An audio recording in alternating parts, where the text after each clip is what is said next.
Hi everyone, welcome back to Leeton. My name's Jace and this channel is about our journey to become more self-sufficient in veg, fruit, eggs and maybe some honey. And having worked hard all week, earning a living and on the house, we've decided to have a weekend in the garden and get some more stuff done and make some more progress. So this video is about a whole weekend. Today is mainly going to be about getting some more slabs down, so I'm not going to bore you to death with all that. We covered that in the last video. Just be a few clips of how we're doing it, because we're putting in a French drain to take the water off site. So a little bit about that and a little bit as we do it, and then later in the video will all be about gardening, so sowing seeds, taking some side shoots from tomatoes, all manner of stuff that I need to get done to keep the vegetables coming throughout the season. So sit back, enjoy, and I'll see you in a bit. So as you saw in the last video, we've got these slabs down. Now I'm looking at this part, and we put all these weep pipes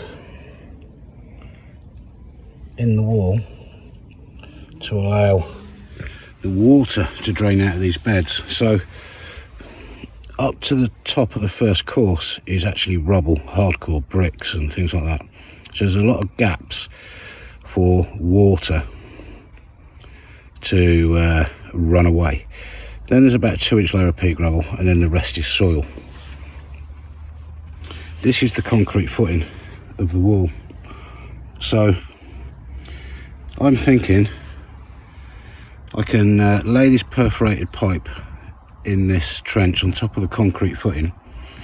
We bought the pipe because behind the wall we put a French drain in, and that's just collect as much water as possible coming off the upper plot, running down behind the wall, and rather than it pushing the wall over, it runs away. But what I'm thinking is, because I'm sloping all of these slabs this way to prevent it from running onto the plot, I could use this perforated pipe in this trench on top of the concrete footing, then cover it with pea gravel, then my sand, and then my slabs. Okay, what I've done is used this cheap weed control fabric, and I'm going to put the pea gravel inside that and then wrap it up before I put the normal weed control stuff down and the sand and the slabs. And the reason is, this cheap stuff, like a material stuff, lets water through easily, and it'll act as a filter to stop soil being washed into the pea gravel and blocking it. The other stuff, the black shiny stuff that falls apart that I was using the other day, that doesn't allow water through so easily. And I've tried it, I've tested it, and this is definitely better stuff. So this is going to be a sock, if you like, a filter. So this is how it kind of pans out. We have gravel around the black pipe, then we fold this over as a filter sock, I think they call it, and then we put some gravel on top.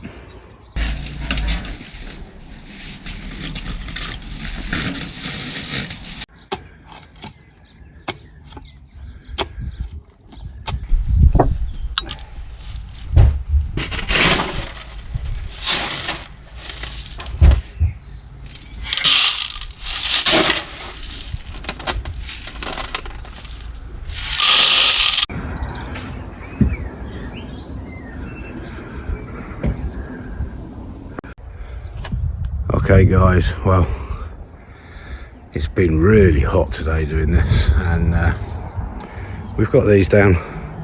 We've actually run out of slabs now until I move some sheds and move the slabs. It's all a bit rough and ready, but it is literally a path to make the wheelbarrow easier and stop us getting all muddy. Made use of this broken one here for the drain. That'll go under a pot or something, get cut flush. I'll concrete round it, and that's so I can rod the drain if I need to. Gravel at the edge of the slab so the water can run along, down through the gravel, into the drain. Obviously I'll have to keep that clean, not drop dirt down it, etc. What a gorgeous night. It is glorious. It has been so hot here today. It must have been 17, 18 degrees, maybe even more. The carrots are coming up, and the last lot that I sowed, they're coming up now. So sow some more tomorrow. The parsnips are coming up.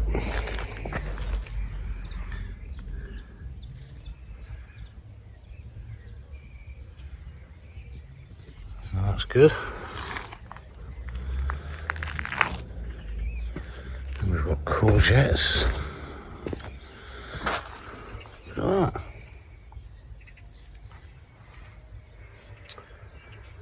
Just got to keep them alive. But it's going to be really warm tonight. I'm not going to even cover them tonight. Got loads of potatoes coming up.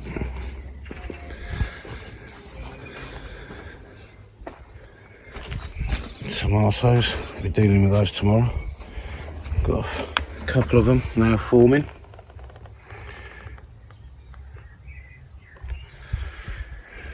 So that's it for today. I'm going to have a relax tonight and then get back out here tomorrow, so see you in a bit.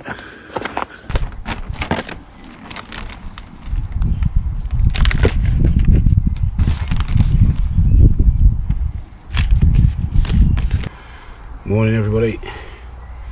So the first job today is to get these Tumbling Tom bush tomato plants potted on, and they're just going to live around on these slabs in the pots, and going to take them in on an evening this week though. On a night we are going to get down to about 7 degrees some nights, so things that are out in the garden, tomatoes like that, I'll be covering with some fleece, and the courgettes, oh dear, the courgettes will be getting covered in their polythene, and these will go into the shed.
Okay, so I need to sort out the side shoots on these tomatoes. So these three here are red cherry, and I've got a few side shoots on these. There's one there. So this piece, this stem growing out between the leaf and the main stem, is a side shoot. So I'm going to take that off because I want the plant to grow tall, not into a bush. So I'm just going to pinch that out, and that's tight. Using the trick that Steve from Green Side Up channel showed us all, really. I think I'm just going to push that into the pot, and that will grow a new plant. It's basically the same as taking a cutting. You're just taking the side shoots and keep it well watered. It'll look a bit sick for a few days, and then all of a sudden it will just perk up, and within a week or so you could probably even pot it on into its own pot. And there's another one, and I've deliberately left these to get a little bit big because I wanted to take these as new plants as backups. See, normally you'd be pinching the side shoots out when they're like this and stopping them from developing, but because I planted these out quite early, I want the backups. So I've got a couple of backups there. Take these little ones out.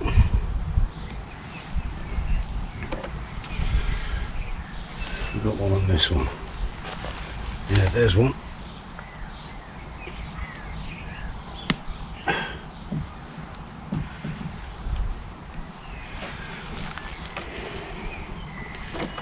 So there is 3 new red cherry tomato plants coming.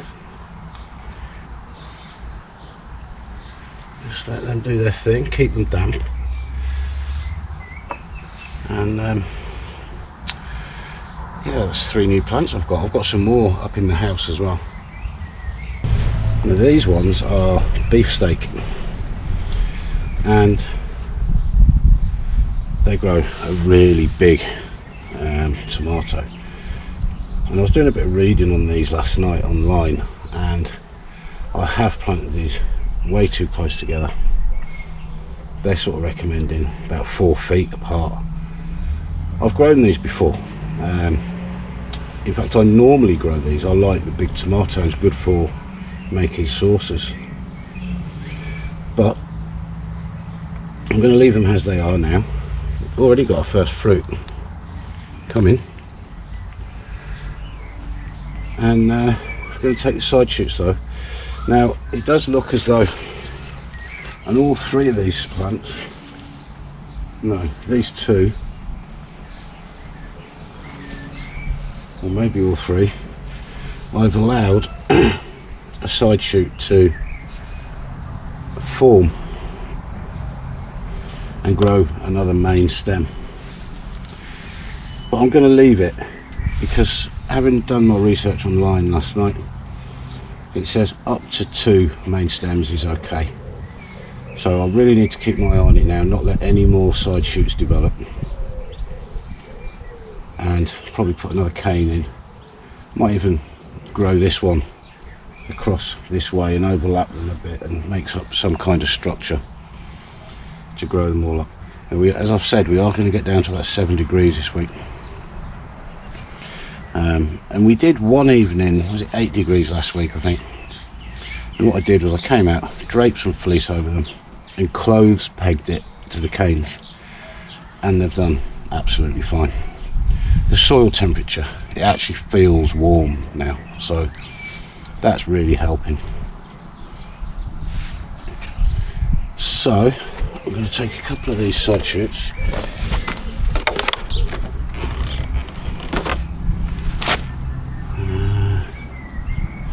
There's one.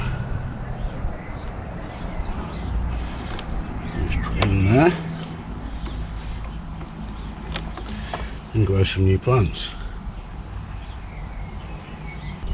Okay, so the next thing I want to sow is some more Monge 2.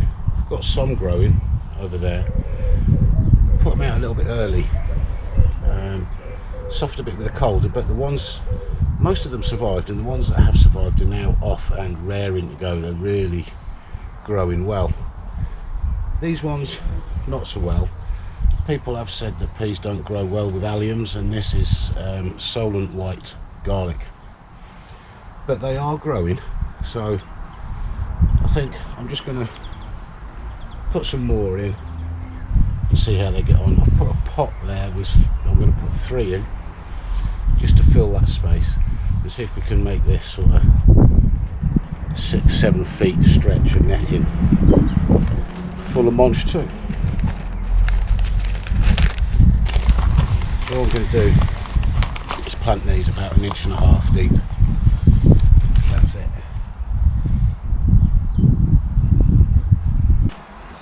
So, if you watched the video the other week, you'll know that I set up this pallet collar raised bed to grow French climbing beans.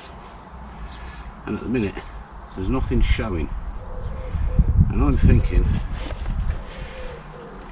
I can get another crop out of this ground before the beans are up to this sort of height.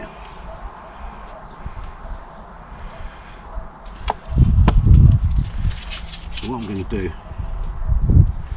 is sow icicle radishes, grow very quick, and I can get an extra crop out the same piece of ground.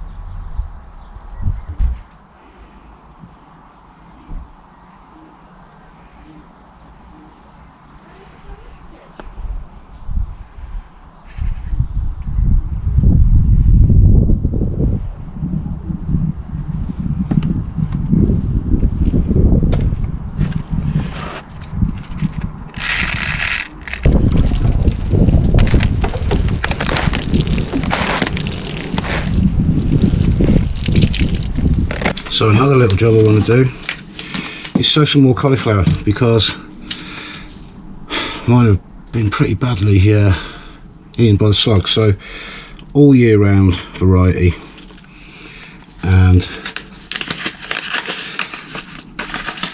I'm just going to broadcast sow these in here, broad sow them.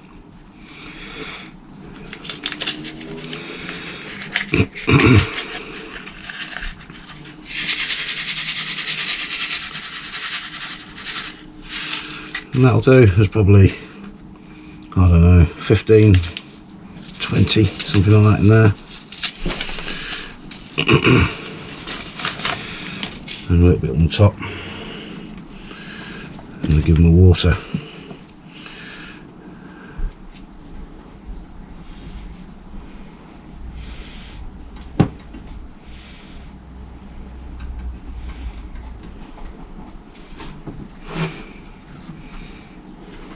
Okay guys, a little bit windy out here, so I'll try and keep the talking down to a minimum. So this is the carrot bed. I've got carrots I sowed probably a month ago. They're all coming up. Ones I put in a couple of weeks ago, they've started to come up. And what I tend to do is successionally sow carrots a few rows at a time as they come up. So because the last lot I've put in are now starting to germinate, I'm going to put a few more rows in. So the variety I'm going to sow to start with is early Nantes. I've always had good success with these, so I tend to stick with them because it's what I know. But I am also going to try a new variety for us, which is F1 Cream Pack. Never grown these before, don't know what they're going to do, if they'll be any good, but I thought I'd put a few rows in and give them a go. So I'm going to use my trusty bit of wood, square piece of wood. That's where I got to, so I'm going to start my next row about 4 inches away from that one.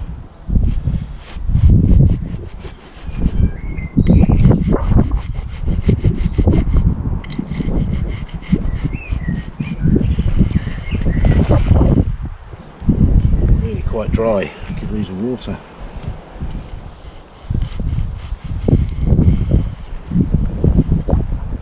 And I like to use a square bit of wood because then you get angled sides and the seeds end up in the bottom of the furrow.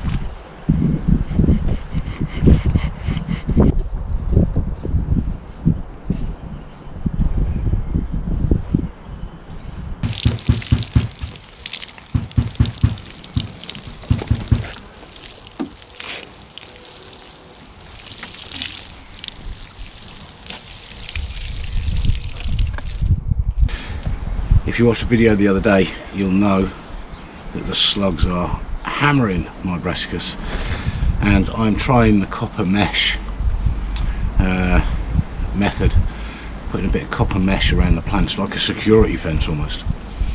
So I tried one and that plant hasn't been touched since, so I'm going to go and do as many as I can now with the copper mesh that I've got left. So I'll probably get about another 10 plants done, and I'm going to do the ones at that end of the bed because that seems to be where the problem's the worst.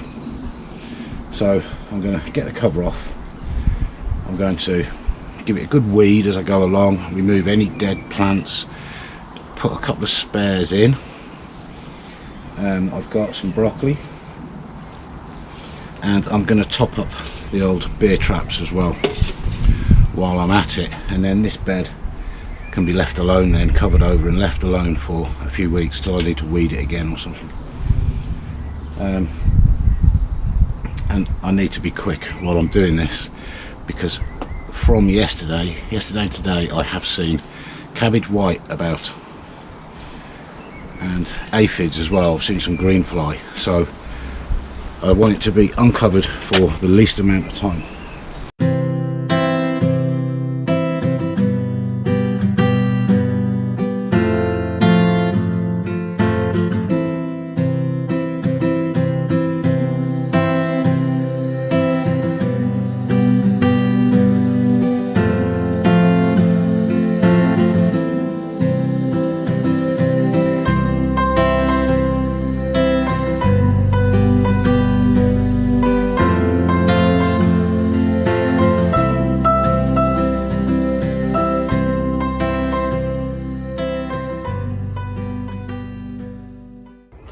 So that's a good job done. Beer traps topped up, dead leaves removed or really badly damaged leaves, weeded, and then up this end, which is where most of the slug damage seems to be, I have used the copper mesh to surround the plants. And I have to say, having gone over it today, I've left a leaf in there, look, never mind, it's outside the fence, and having gone over it today, I think I am winning. I think I'm getting on top of this slug problem, but it has been dry. It was very hot yesterday, so we'll see what happens later if it rains. But some of the plants, these broccoli here, are coming on nicely, so fingers crossed. I've took the worst out of the slugs. I've damaged their population, and fingers crossed I'm winning the battle, he says. So I'm just sat here having a brew, looking at the garden, and thinking back to January when these pallet collars weren't there, the path wasn't there, the patio wasn't there, the polytunnel frame wasn't there, and me and the boy were putting the pathway down by the brassica cage, which has now got bark on it, and we were slipping around in the rain and the mud. And it's amazing what you can do in a few months if you just keep chipping away at it, keep going, don't give in. And it's really transformed this area of the garden.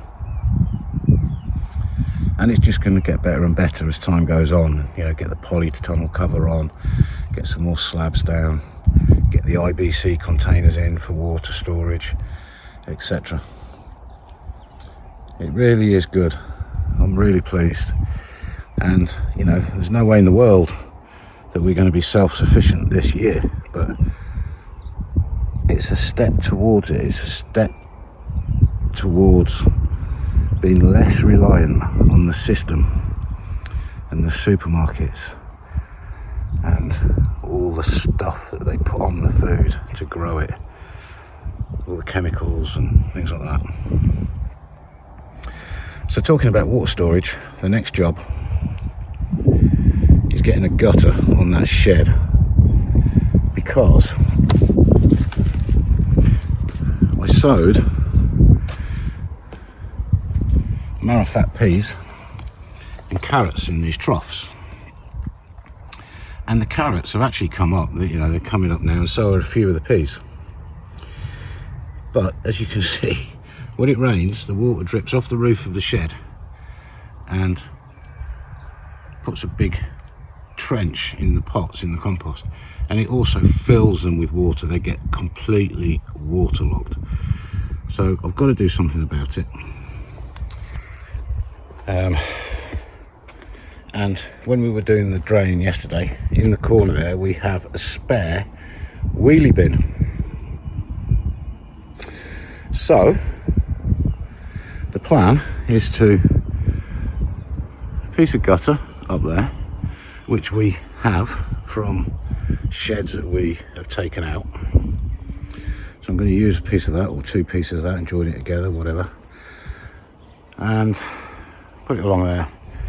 And it's, for now, it's going to just have to overhang a little bit there, and the water drops into this bin.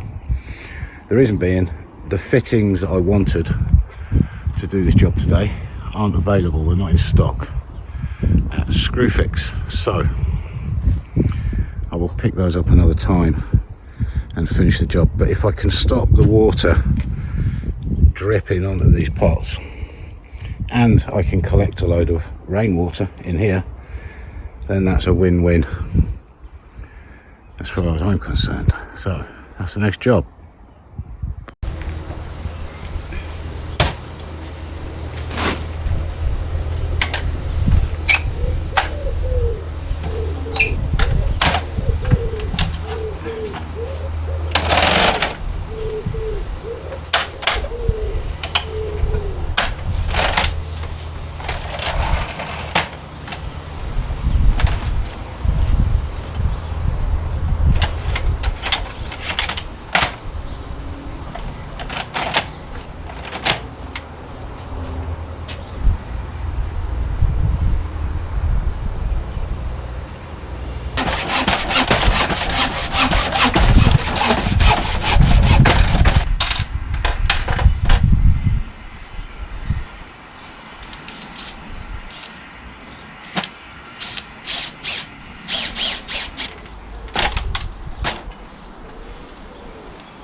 Okay, that's a bit of guttering done. I've got more done than I thought. I had enough to do that shed as well, which runs into a water butt, which at the minute has only collected off the greenhouse, which is a waste of time because the guttering is rubbish on the greenhouse, but that will collect quite a bit more.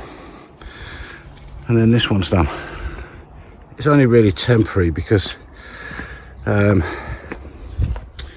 plan long term is to have an IBC container in this corner and collect the water off both sides of the shed.